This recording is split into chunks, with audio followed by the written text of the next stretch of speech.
Hello everyone, how are you all? I hope you guys are doing well. So guys welcome back to our channel. Start करेंगे अपना आज का session. तो आज के session में हम लोग एज यूजली डिस्कस कर रहे हैं आपके प्रीवियस ईयर के क्वेश्चंस आपके यूजीसी नेट जेआरएफ एग्ज़ाम के लिए। तो ये जो एग्ज़ाम है इसके लिए हम आपके पेपर 1 के लिए स्टडी कर रहे हैं, ठीक है। तो पेपर 1 यूनिट 2 के क्वेश्चंस को हम डिस्कस करें जो आपके प्रीवियस ईयर एग्ज़ाम्स में आए हुए हैं। ऑलरेडी हम इसका एक पार्ट कवर कर चुके हैं जहाँ पर हमने 1 to 5 क्वेश्चंस को डिस्कस किया था। आज हम अपने इस पार्ट में क्वेश्चन नंबर 6 के साथ कंटिन्यू करेंगे। तो वीडियो को विदाउट स्किप किए आपको लास्ट तक देखना है ताकि आपसे कोई भी इंपॉर्टेंट क्वेश्चन यहाँ पर मिस ना हो जाए। एंड अगर आप हमारे चैनल पर नए हैं या फिर आपने हमारे चैनल को अभी तक सब्सक्राइब नहीं किया है तो यूजीसी नेट एग्ज़ाम की बेस्ट प्रिपरेशन के लिए चैनल को सब्सक्राइब करें और बेल आइकन को प्रेस करना बिल्कुल भी ना भूलें ताकि हम अपनी जब भी न्यू वीडियो अपलोड करें नोटिफिकेशन सबसे पहले आपको मिल सके। तो guys without wasting much more time let's get started. तो स्टार्ट करेंगे। Which of the sets of activities best indicate the cyclic nature of action research strategy? कौन सा सेट है इन एक्टिविटीज़ ये क्वेश्चंस हम लोग अपने प्रीवियस पार्ट में डिस्कस कर चुके हैं। क्वेश्चन नंबर 6 के साथ हमें कंटिन्यू करना है। अगर आपने हमारा ये वाला वीडियो नहीं देखा आपको डिस्क्रिप्शन बॉक्स में लिंक प्रोवाइड कर दिया जाएगा, आप वहाँ से चेक कर सकते हैं।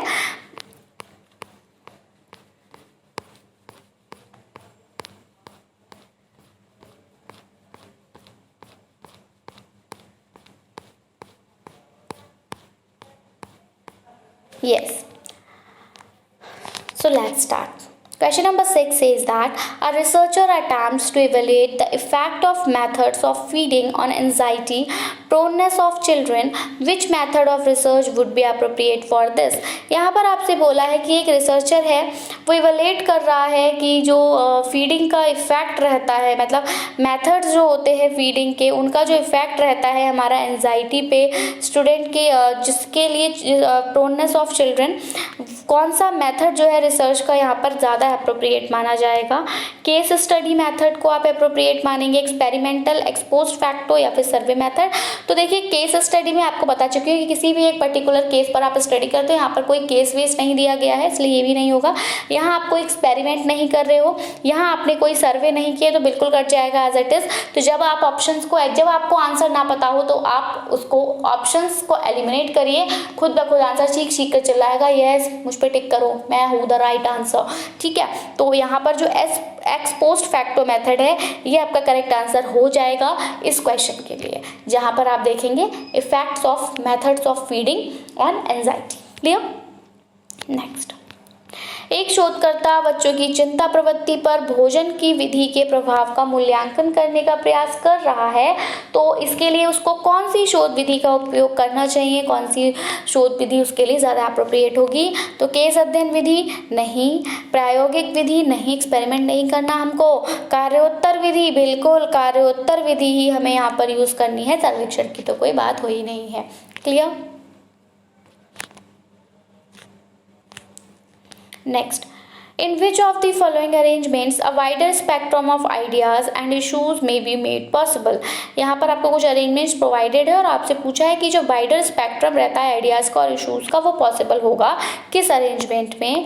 रिसर्च आर्टिकल में ऐसा होगा, आप वाइडर इशूज़ को, आप आइडियाज़ को, इशूज़ को कवर कर सकते हो, वर्कशॉप मोड में आप ऐसा कर सकते हो, या फिर कॉन्फ्रेंस में कर सकते हो या सिम्पोजियम में कर सकते हो। देखिए अगर मैं आपको बताऊँ कि रिसर्च आर्टिकल अगर आप लिख रहे हो तो उसकी अपनी कुछ लिमिट्स होती हैं, ठीक है। तो आप बियॉन्ड दी लिमिट्स नहीं जा सकते, आपको विद इन दी लिमिट्स रहकर आपको ये जो है वो रिसर्च आर्टिकल अपना लिखना होता है। और एज आपका आर्टिकल से ही आ रहा है कि आर्टिकल बहुत ज़्यादा बड़ा नहीं होगा आपका, तो यहाँ पर आप अपने आइडियाज़ को, इश्यूज़ को वाइड तरीके से, ब्रॉड तरह से इसको यहाँ पर एक्सप्लेन नहीं कर पाओगे।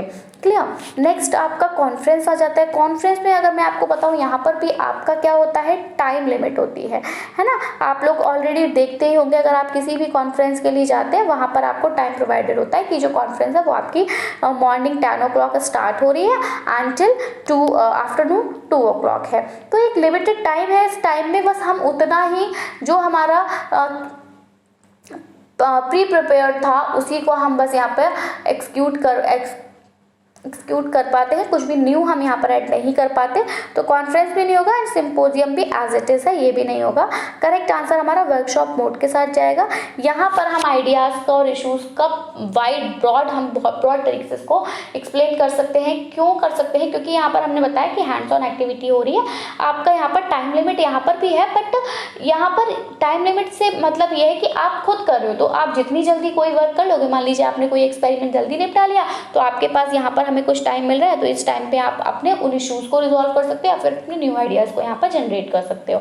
तो वर्कशॉप मोड जो है वो यहाँ पर ज़्यादा अप्रोप्रिएट रहेगा। ऑप्शन नंबर 2 यहाँ पर करेक्ट हो जाएगा। निम्नलिखित में से किस व्यवस्था में विचारों और मुद्दों के व्यापक स्पेक्ट्रम को संभव बनाया जा सकता है? शोध आलेख, कार्यशाला विधा, सम्मेलन या संगोष्ठी। And the correct answer here is goes with option number B, that is कार्यशाला विधा।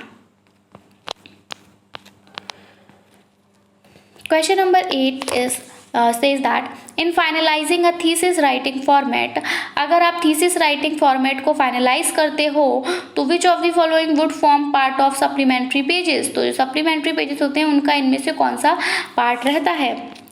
List of tables, supplementary pages में आप list of tables को ऐड करते हो, या फिर आप टेबल ऑफ कंटेंट यूज करते हो, या कंक्लूजन ऑफ दी स्टडी, या फिर बिब्लियोग्राफी एंड अपेंडिसेस। तो मैं आपको बता दूं, यहाँ पे सप्लीमेंट पेज पूछा है, लेकिन हम जो टेबल ऑफ कंटेंट होता है वो भी आपका मेन रहता है, कंक्लूजन भी आप मेन में ही देते हो, बिब्लियोग्राफी और अपेंडिसेस भी मेन में आता है, लेकिन जो लिस्ट ऑफ टेबल्स और फिगर्स होती है ये आप सप्लीमेंट पे रखते हैं। तो ऑप्शन नंबर ए यहाँ पर हमारा करेक्ट हो जाएगा। थीसिस लेखन प्रारूप को अंतिम रूप देने में निम्नलिखित में से कौन सा पूरक पृष्ठों का हिस्सा बनेगा? तो पूरक पृष्ठों का हिस्सा कौन बनता है? आपकी तालिकाएं और आंकड़ों की सूची जो है वो बनती है। Question number 9, which of the following is susceptible to the issues of research ethics? वापस से क्वेश्चन रिसर्च एथिक्स से है, हमने प्रीवियस वीडियो में भी रिसर्च एथिक्स से क्वेश्चन डिस्कस किया था। यहाँ पर आपसे पूछा है, यहाँ पर कुछ ऑप्शंस दिए हैं और आपसे पूछा है कौन सा यहाँ पर ससेप्टेबल है रिसर्च एथिक्स के इशू की अगर हम बात करें तो। Inaccurate application of statistical techniques, अगर आप किसी भी स्टैटिस्टिकल टेक्निक का इनएक्यूरेट एप्लीकेशन दे रहे हो, फैकल्टी रिसर्च डिज़ाइन, या फिर चॉइस ऑफ सैम्पलिंग टेक्निक्स, या फिर रिपोर्टिंग ऑफ रिसर्च फाइंडिंग्स। तो मैं काफ़ी बार आपको बता चुकी हूँ, रिसर्च एथिक्स आएगी, वहाँ पर आपको याद रखना है रिसर्च फाइंडिंग्स, रिपोर्टिंग, इस टाइप के वर्ड्स आ रहे होंगे। तो इसलिए हमारा ऑप्शन नंबर 4 करेक्ट हो जाएगा कि आपने जो रिसर्च में फाइंड किया, जो पता लगाया, उसकी जब आप रिपोर्ट दे रहे हो वहाँ पर आपको अपने रिसर्च एथिक्स दिखाने होते हैं। निम्नलिखित में से कौन सा अनुसंधान नैतिकता के मुद्दे के प्रति संवेदनशील है? सांख्यिकी तकनीकों का गलत अनुप्रयोग, दोषपूर्ण शोध डिजाइन, नमूनाकरण तकनीकों का विकल्प। तो बिल्कुल या फिर शोध निष्कर्षों की रिपोर्टिंग। तो बिल्कुल शोध निष्कर्षों की रिपोर्टिंग, option number 4। Question number 10, the principal of a school, एक स्कूल का प्रिंसिपल है, conduct an interview session of teachers, उन्होंने टीचर्स का एक इंटरव्यू सेशन कंडक्ट किया, and students with a view to explore the possibility of their enhanced participation in a school programme. Teachers और students का एक interview session उन्होंने conduct किया, ये जानने के लिए कि कितना मतलब वो पॉसिबिलिटी को एक्सप्लोर करना चाह रहे थे उनके पार्टिसिपेशन की। This interviewer may be related to which type of research, तो इसको हम किस टाइप के रिसर्च के अंतर्गत लाएंगे? इसको हम इवोल्यूशन रिसर्च कहेंगे, फंडामेंटल रिसर्च कहेंगे, एक्शन रिसर्च कहेंगे, अप्लाइड रिसर्च कहेंगे। तो ये भी बिल्कुल आपका क्या हो जाएगा? एक्शन रिसर्च हो जाएगा। ऑलरेडी हम बता चुके हैं कि यहाँ पर आपका क्या हो रहा है? कार्य हो रहा है, आप कार्य पर एट द मतलब रैंडमली जो भी आपकी सिचुएशन है आप उस पर वर्क कर रहे हो, वही ना, कि क्या पॉसिबिलिटी है वो आप रेंडमली वर्क कर रहे हो, रेंडमली सिचुएशन पे वर्क कर रहे हो, तो एक्शन रिसर्च होगा।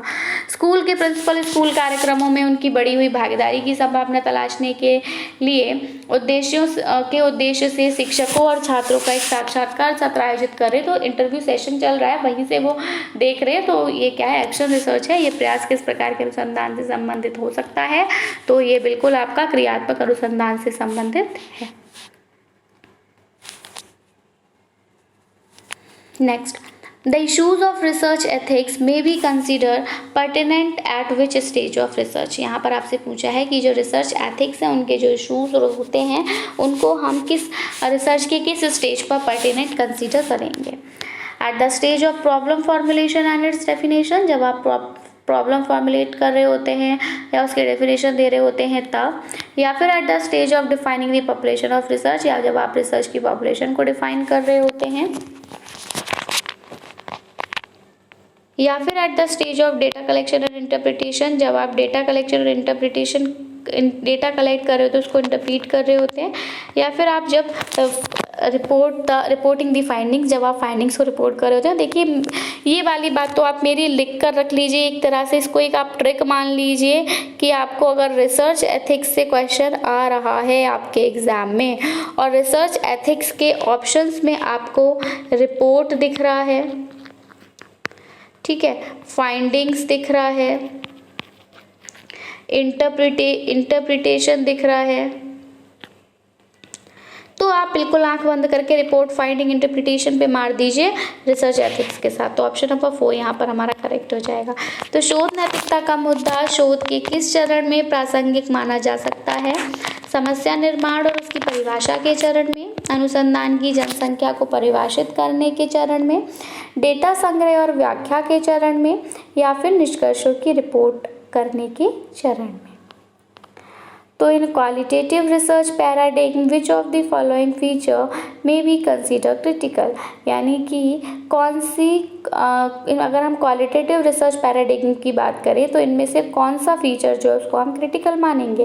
डेटा कलेक्शन को आप क्रिटिकल मानेंगे स्टैंडर्डाइज रिसर्च टूल्स के साथ, sampling design with probability sample techniques, data collection with bottom up empirical evidence, या data gathering to take with top down systematic evidences. So यहाँ हमारा जो करेक्ट आंसर जाएगा that goes with option number C. क्या करते हैं आप? Data collect करते हो जब बॉटम ऑफ एम्पेरिकल एविडेंसेस से, तब आपको क्या देखने को मिलता है? तो आप क्वालिटेटिव रिसर्च पैराडिग्म में आप इसी को कंसीडर करते हो क्रिटिकल, कि आपने डेटा कलेक्ट किया था कहाँ से? बॉटम ऑफ एम्पेरिकल एविडेंसेस से। हिंदी में देखेंगे, गुणात्मक अनुसंधान प्रतिमान में निम्नलिखित में से कौन सी विशेषता महत्वपूर्ण मानी जा सकती है? मानकीकृत अनुसंधान उपकरणों के साथ डेटा संग्रह, संभाव्यता नमूना तकनीकों के साथ नमूना डिजाइन, नीचे से ऊपर अनुभवजन्य साक्ष्य के साथ डेटा संग्रह, या फिर ऊपर से नीचे तक व्यवस्थित साक्ष्यों के साथ डेटा एकत्र करना। तो यहाँ हमारा करेक्ट आंसर जाएगा कि नीचे से ऊपर की तरफ अनुभवजन्य जो भी साक्ष्य होते हैं उनके साथ आप डेटा को संग्रहित करते हैं।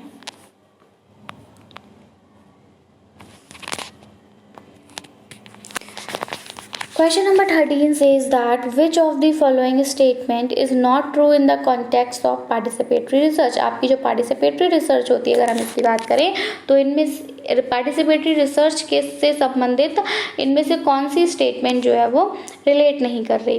It recognizes knowledge as power.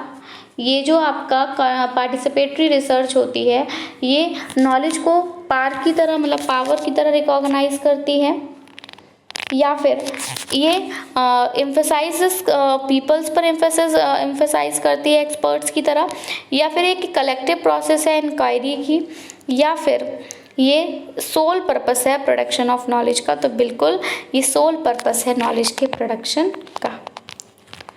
सहभागी अनुसंधान के संदर्भ में निम्नलिखित में से कौन सा कथन सत्य नहीं है? तो यह ज्ञान को शक्ति के रूप में पहचानता है, बिल्कुल पहचानता है। ये लोग को विशेषज्ञ के रूप में महत्व देता है, या बिल्कुल देता है। ये जांच की एक सामूहिक प्रक्रिया है, बिल्कुल है, लेकिन इसका एकमात्र उद्देश्य ज्ञान का उत्पादन है, तो ऐसा नहीं है। Which of the following statement is true in the context of the testing of a hypothesis? अब यहाँ पर आपको ऑप्शंस दिए हैं कि it is only the alternative hypothesis that can be tested। ये सिर्फ एक ऑल्टरनेटिव हाइपोथेसिस जिसको आप टेस्ट कर सकते हो, या फिर आपका ये अकेला नल हाइपोथेसिस जिसको टेस्ट करना जा सकता है, या दोनों ही ऑल्टरनेटिव और नल हाइपोथेसिस हैं जो कि टेस्ट हो सकते हैं, या दोनों ही ऑल्टरनेटिव और नल हाइपोथेसिस जिनको हम टेस्ट नहीं कर सकते। तो यहाँ अगर मैं बात करूँ कि true testing of a hypothesis के साथ कौन सा सही है, तो यहाँ पर आपका कौन सा सही है? तो ऑप्शन नंबर बी ही सही है कि अगर नल हाइपोथेसिस होगा तभी वो टेस्ट हो पाएगा। किसी परिकल्पना के परीक्षण के संदर्भ में निम्नलिखित में से कौन सा कथन सत्य है? तो यह केवल वैकल्पिक परिकल्पना है जिसका परीक्षण किया जा सकता है। यह केवल शून्य परिकल्पना है जिसका परीक्षण किया जा सकता है। वैकल्पिक और शून्य दोनों परिकल्पनाओं का परीक्षण किया जा सकता है, या फिर वैकल्पिक और शून्य दोनों परिकल्पनाओं का परीक्षण नहीं किया जा सकता है। तो यहाँ हमारा ऑप्शन नंबर बी सही है कि ये केवल शून्य परिकल्पना है जिसका परीक्षण किया जा सकता है।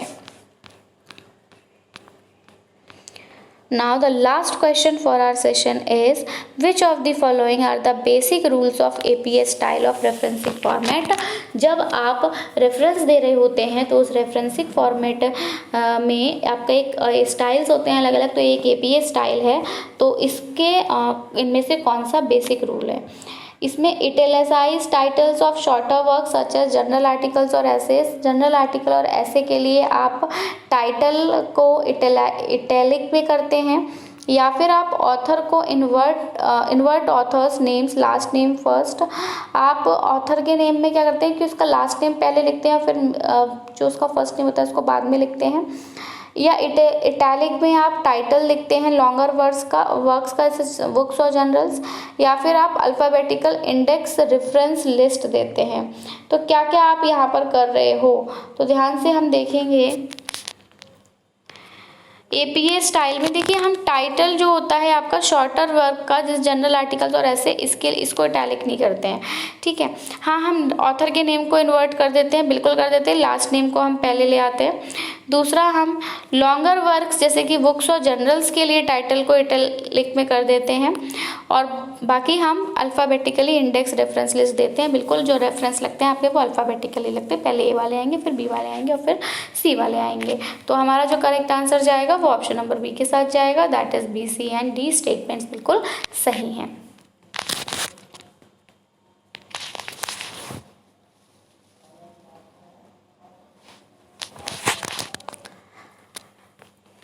सो आई होप, सॉरी हिंदी में रह गया। संदर्भ प्रारूप की APA शैली के बुनियादी नियम निम्नलिखित में से कौन से हैं? जनरल लेख या निबंध जैसे छोटे कार्यों के शीर्षकों को इटैलिक करना, लेखकों के नाम को उल्टा करना, अंतिम नाम पहले लाना, या फिर पुस्तकों और पत्रिकाओं जैसे लंबे कार्यों के शीर्षकों को इटैलिक करना, या वर्णानुक्रम में संदर्भ सूची को अनुक्रमित करना। तो यहाँ हमारा जो करेक्ट आंसर होगा वो पहले वाले को छोड़ के सिर्फ शॉर्टर वर्क के लिए हम यहाँ पर इटैलिक नहीं करते, कि लॉन्गर वर्क के लिए बुक और जर्नल्स के लिए हम इटैलिक करते हैं, और लास्ट नेम ऑथर का पहले आ जाता है, ठीक है। और पुस्तकें और वर्णा जो रेफरेंस देते हैं वो हम अल्फ़ाबेटिकल ऑर्डर में देते हैं। तो ऑप्शन नंबर बी करेक्ट हो जाएगा, B, C एंड D। तो आई होप आपने वीडियो एंजॉय किया होगा। वीडियो पसंद आया हो तो प्लीज़ इसको लाइक कर दें, अपने फ्रेंड्स में शेयर कर दें ताकि उनको भी इसका बेनिफिट मिल सके। और आपका अगर कोई सजेशन है तो आप हमें कमेंट सेक्शन में ज़रूर दें, अपनी क्वेरी से कमेंट सेक्शन में पूछें। So that's it from my side. मिलेंगे अपनी नई वीडियो के साथ। Till then take care and bye bye. So thanks for watching. Thanks, have a nice day.